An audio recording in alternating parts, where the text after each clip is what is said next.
विविध शहरातल्या टॉप 9 बातम्या पाहूयात.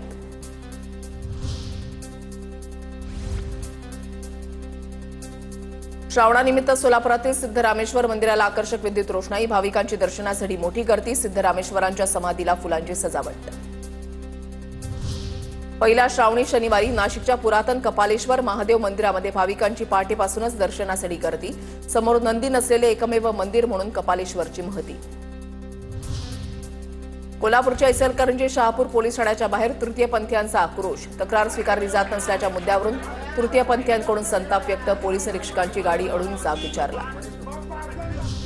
भंडाऱ्याच्या पवनी शहरातून जाणाऱ्या महामार्गावर पथदिवे नसल्याने नागरिकांची गैरसोय. पथदिवे सुरू न केल्याच्या विरोधात विदर्भ युवा क्रांती संघटनेचं आंदोलन. प्रशासनाच्या आश्वासनावर आंदोलन मागे. घरात काम करायला सांगतात म्हणून सुनेनं सासऱ्याच्या जेवणामध्ये विष टाकल्याचा प्रकार. रत्नागिरीच्या कोसुंब रेवाळे कवाडीवरील धक्कादायक घटना. पतीलाही विषबाधा. सासरा आणि पतीवर रुग्णालयामध्ये उपचार सुरू. आरोपी सुनेला पोलिसांकडून अटक. सोलापुरातील माढ्यामध्ये शाळेच्या दुसऱ्या मजल्यावरून पडून विद्यार्थ्याचा मृत्यू. स्वप्नील शिंदे असं मृत विद्यार्थ्याचं नाव. टेंभुर्णी पोलिसात घटनेची नोंद.